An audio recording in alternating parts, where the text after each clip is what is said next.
Welcome, world. It's Ecussionist here. I cannot believe that it's already the first lesson. It's March 26th, yes.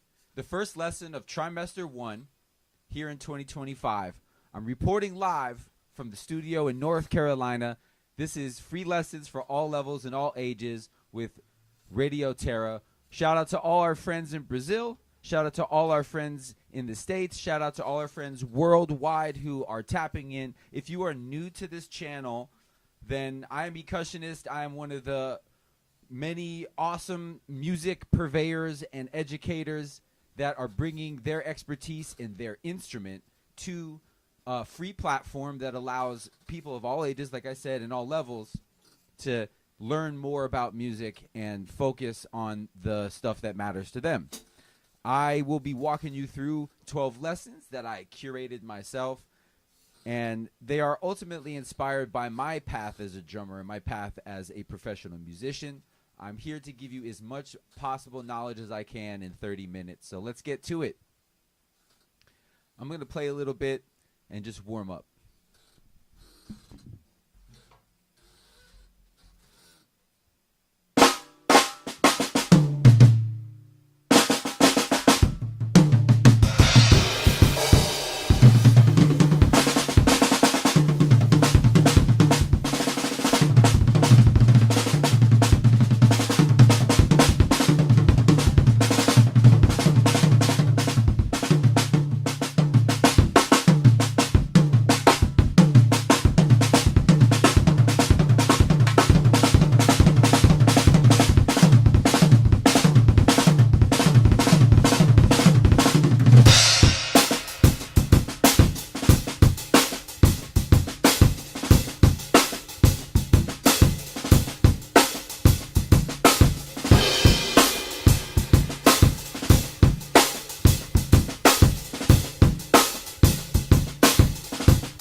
I like to experiment with different textures when I'm drumming, and sometimes I'm searching for a sound inside my head, and it usually has to do with the snare sound that I'm hearing. So let's explore this old Slingerland 2-ply snare drum. This is a 14-inch snare drum with a really big modified hoop on top.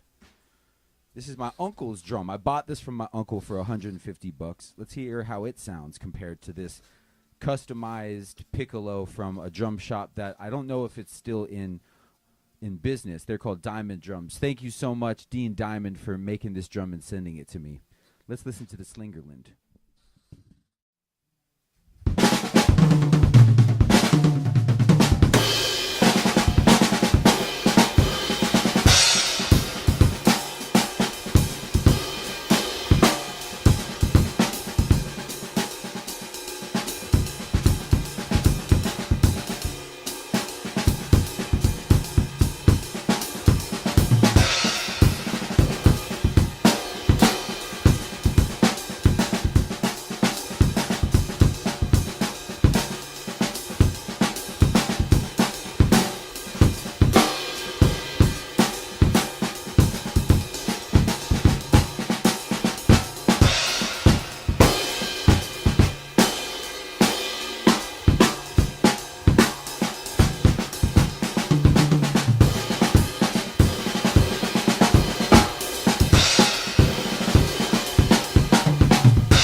Pretty cool sound. I like the ringiness that it has. I think that when everything is played together, the ring that it has kind of ties the room together. It ties the sound sonically together.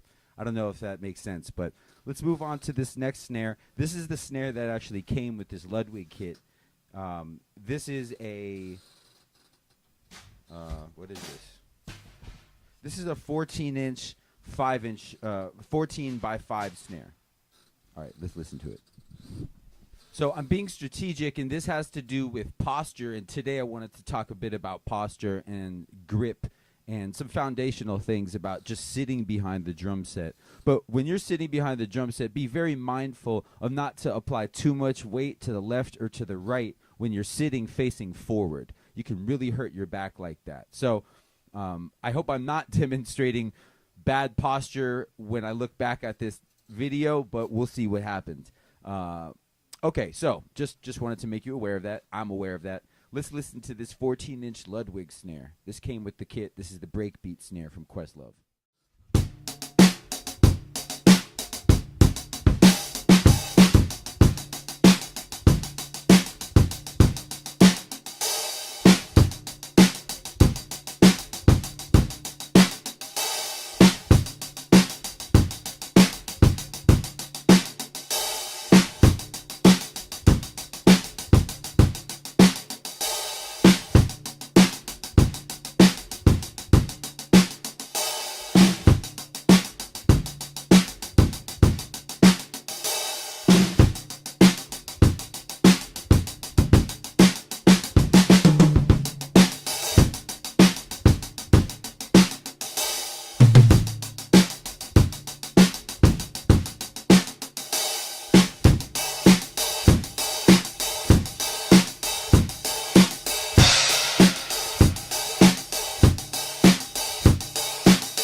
I really like this snare sound. I think it has a really cool thuddy low end to it, and it fits with the kit. It came with the kit, so there's something to be said for that.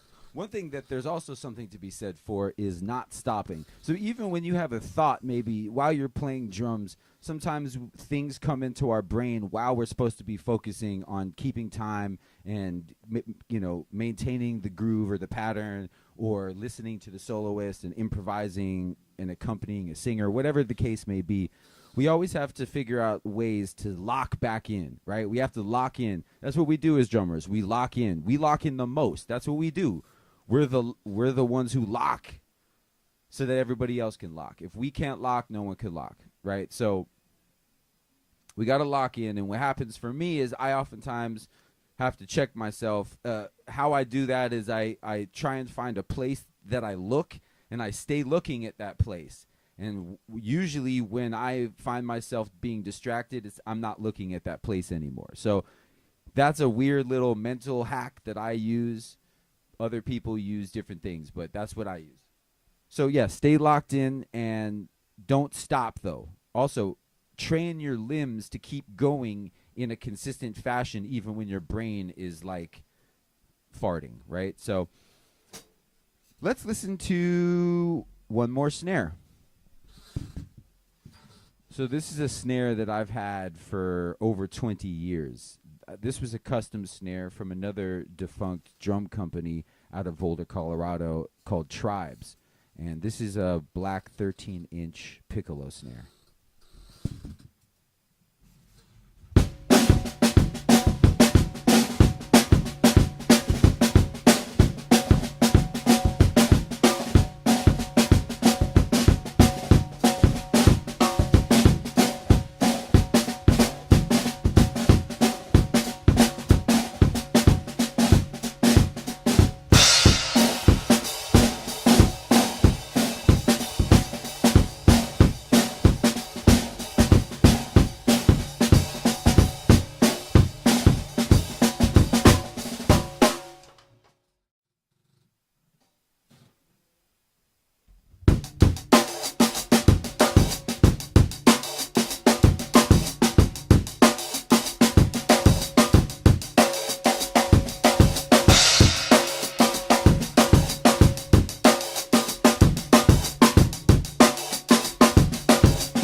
So here we are in the studio. We're warmed up. Played you a bunch of different snare sounds. Played you a bunch of different grooves. There's a couple different grooves that are super essential to me. One of them that I just played for you was the Funky Drummer, right before I got wild with that solo at the end. And I want to explain a bit about what is going on for me professionally from a physical standpoint. So recently I've taken off the last month from gigging on the drums a lot so that I can work through some physical pain that I'm having with my left elbow. And this seems to happen to me about every 7 years, is I go through like a carpal tunnel syndrome moment or a tennis elbow moment or tendinitis moment. Mainly because I've been playing drums actively for over 30 years, my body has to change with my technique, or rather my technique has to change as my body changes. And as I age, so should my technique. Maybe my technique shouldn't quote unquote age, but my technique needs to get wiser, right? So what I've realized is that my body has fallen into a repetitive motion syndrome by having my snare on this side. For a long time, I thought, oh, wow, the issues that I'm having with my elbow are directly from drumming. And then I thought for a while, it's not from drumming because I don't always feel it while I'm drumming. But I wasn't connecting that my elbow was feeling weird after I would play. And I was sort of in denial about that because that was a scary thought. I didn't want to think that I was doing something wrong or that I would have to reinvent my technique yet again. But here I am reinventing my technique. So I'm going to a setup that I used almost over 15 years ago, which was keeping this setup right-footed, so left foot on the hi-hat, right foot on the kick. But now I've got my snare drum on the left side of the kit and my floor tom in between my legs here where the snare would be. So I've really just reversed the snare and the floor tom. What that has done is it's forced my brain and my body to readjust to a new set of repetitive motions. I mean, I guess eventually this repetitive motion my body will reject and then I'll have to reinvent then. But I believe that I have years of working this way.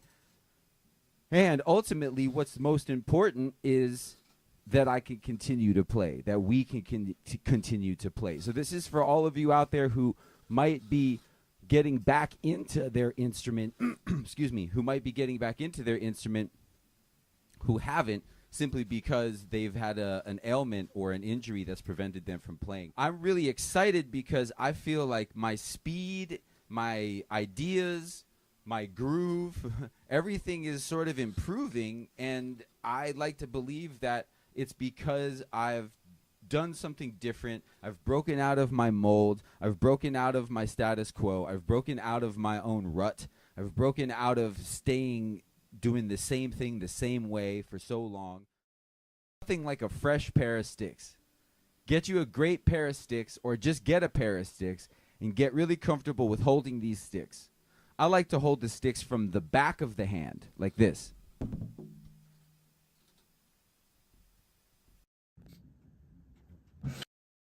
The front of the hand, like this.